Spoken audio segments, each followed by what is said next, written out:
Hola, ¿qué tal? Mi nombre es Mayra Jazmín Medina Abad y voy a exponer la práctica número 7 que corresponde a la dibenzalacetona por condensación de Claisen, y esta práctica corresponde al tema número 7, que es formación de enlaces carbono-carbono vía enolatos. Primeramente voy a explicar el tema que corresponde a la formación de enlaces carbono-carbono. Bueno, pues el carbono puede formar enlaces consigo mismo y con otros átomos de diferentes elementos por poseer la cualidad de ser tetravalente. Estas uniones pueden generarse por diversas vías. Primeramente mencionaré la de condensación aldólica, que es la más común. Esta es una autocondensación de aldehídos y cetonas catalizada por bases y por ácidos, en donde se va a añadir un grupo carbonilo o un carbono-carbonilo a un grupo carboxilo. Primeramente, este mecanismo puede ser catalizado por ácidos, en donde el enol va a atacar al carbonilo protonado. Se va a constituir de dos fases, que es la fase de adición y la deshidratación. En la fase de adición tenemos la enolización, en donde el ácido que estamos ocupando va a donar su protón o su hidrógeno a lo que es el átomo de oxígeno, protonando así esta parte de lo que es el carboxilo. Posteriormente se va a hacer la adición del nucleófilo que se va a dar por este carbono que tiene al oxígeno de carga positiva, y este carbono que pues es secundario de la otra molécula, generando así el enlace carbono-carbono. Posteriormente va a hacerse la transferencia protónica, en donde este oxígeno que tiene carga positiva va a sacarla para así quedar con carga neutra. Posteriormente, en la deshidratación, uno de estos hidrógenos que contiene este carbono va a generar que se genere un doble enlace con este carbono, sacando así la molécula de hidrógeno, que posteriormente va a formar lo que es el agua, por eso el nombre de deshidratación. Otro método es la reacción de Egno-Evanegel, que es una variante de la condensación aldólica, ya que esta vez, en lugar de ser catalizada por ácidos y bases, va a ser catalizada por aminas.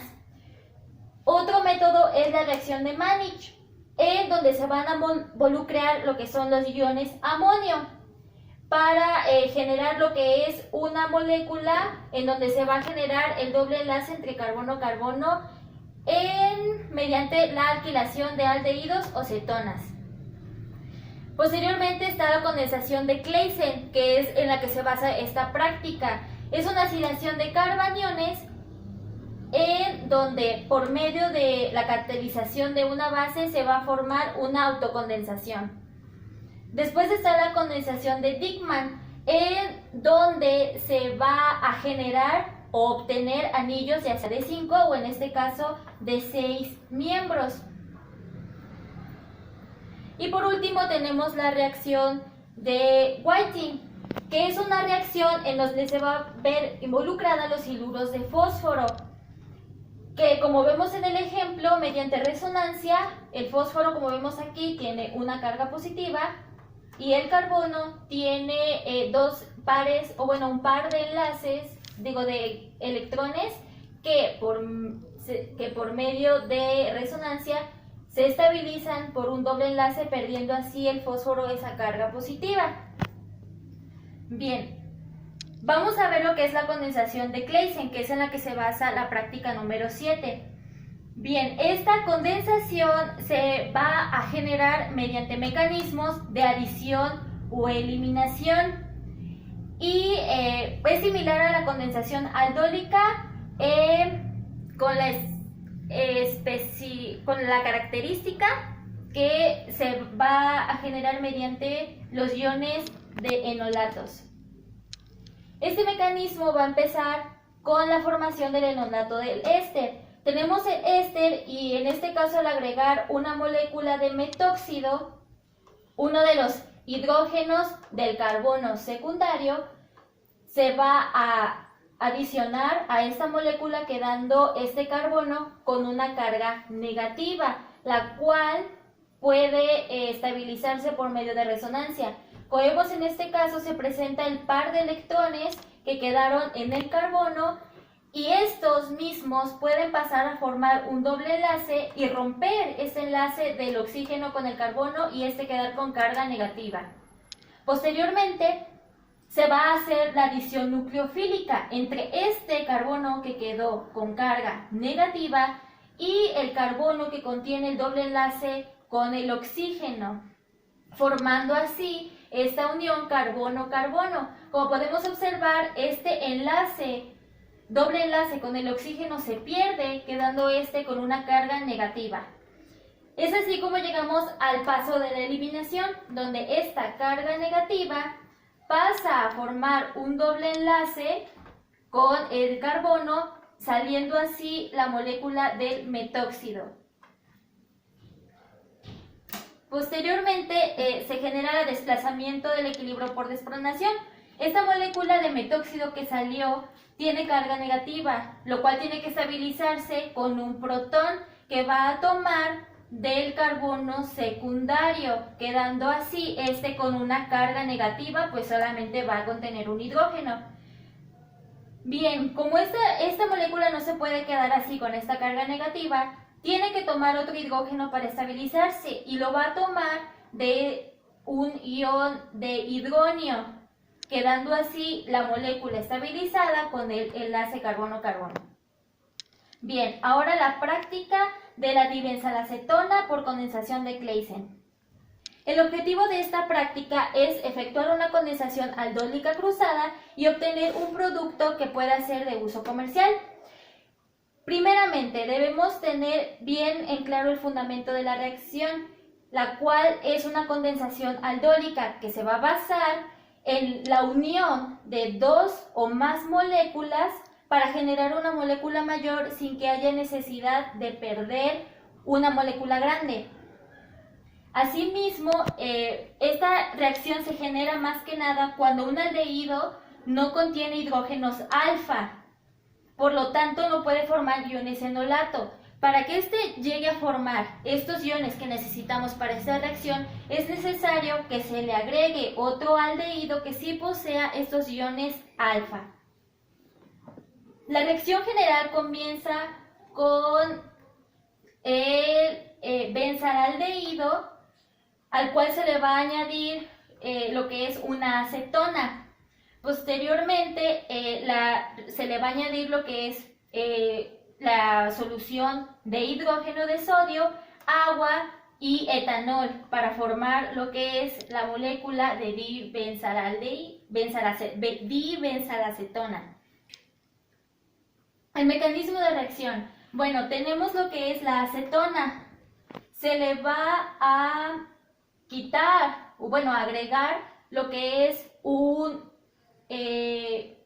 hidróxido. Este hidróxido lo que hace es arrancar uno de los hidrógenos que se encuentran en este carbono, generando así que este carbono quede con un par de electrones libres, que por resonancia, como sabemos, puede pasar aquí al oxígeno y quedar con carga negativa.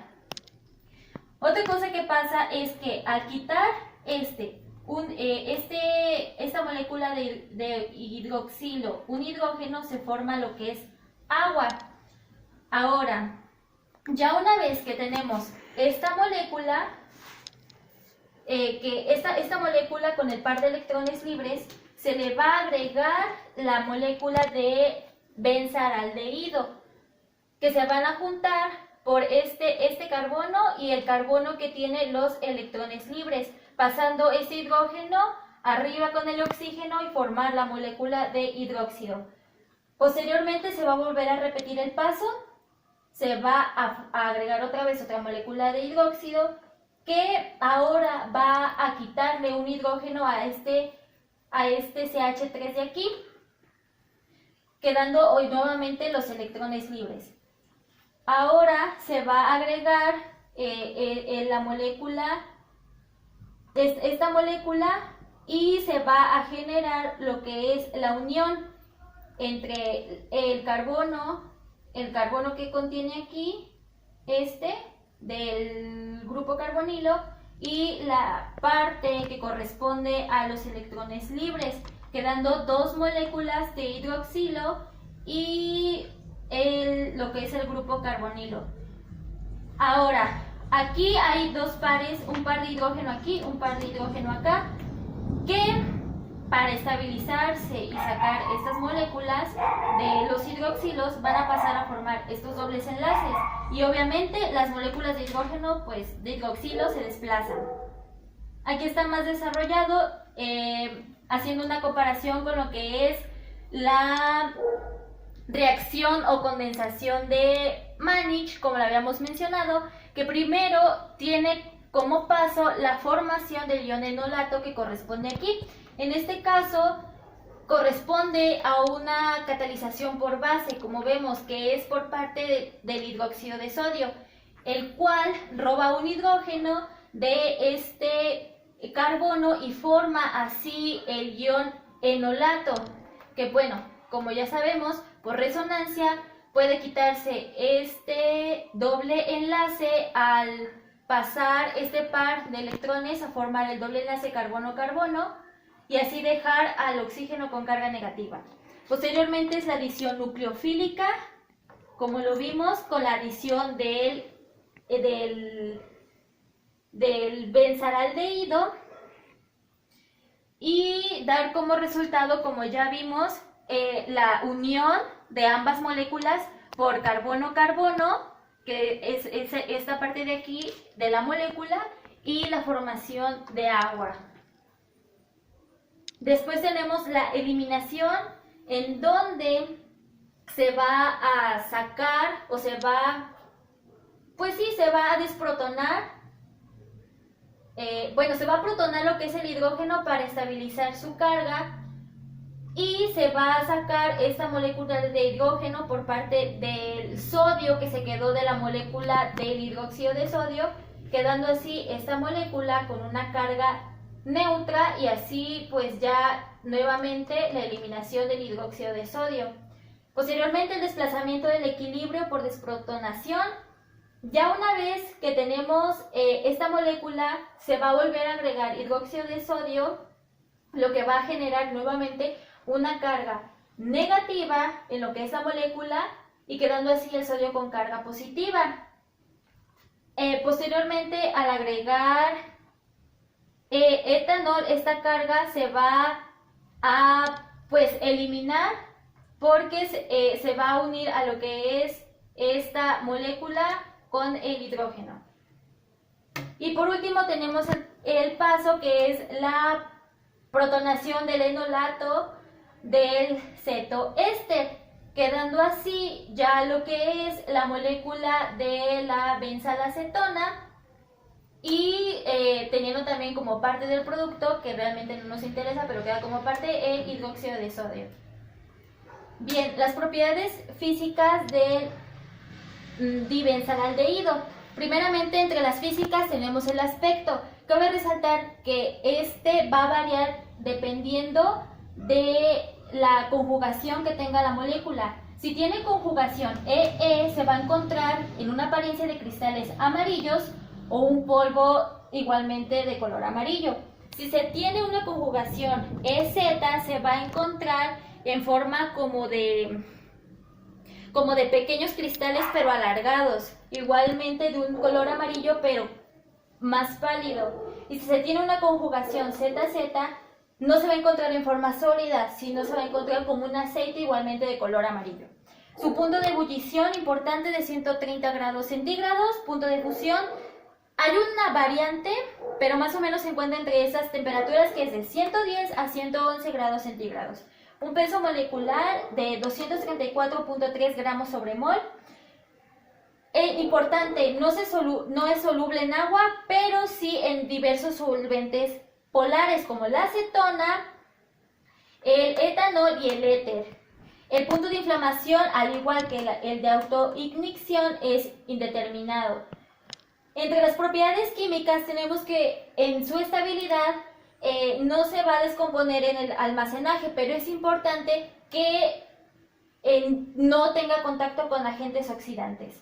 Asimismo, la dibenzalacetona se va a presentar en 3 tipos de isómeros geométricos, que es trans-trans, trans-cis y cis-cis. Como ya mencionamos, se presentan en diferentes aspectos. Bien, usos en la industria. Esta molécula, al tener propiedades de absorber la luz ultravioleta, actualmente se ha estado probando para la elaboración de lo que son protectores solares y pantallas solares. Pero cabe resaltar que desde un inicio se utilizaba más que nada en cosmética para elaboración de bases de maquillaje y como calmante de pieles irritadas. Asimismo, otra aplicación que puede tener, de acuerdo a su propiedad de poder repeler o absorber los rayos UV, es la de elaborar revestimientos y pinturas. Por último, se puede utilizar como ligando en química organometálica mediante el enlazamiento con el elemento del paladio. Bien, ahora la técnica. Los materiales necesarios para elaborar esta práctica son un matraz Erlenmeyer de 250 aproximadamente, un embudo de porcelana, un agitador de vidrio, una pipeta de 10 mililitros, un termómetro, una perilla, parrilla y un vaso de precipitado pequeño. De reactivos, estas cantidades pueden variar de acuerdo a las indicaciones, pero bueno, en la práctica menciona 0.3 gramos de hidróxido de sodio, 6.25 mililitros de agua destilada, 5 mililitros de etanol, 0.63 mililitros de benzalaldehído y 0.3 mililitros de acetona. Aquí está el procedimiento, que consiste de 5 pasos.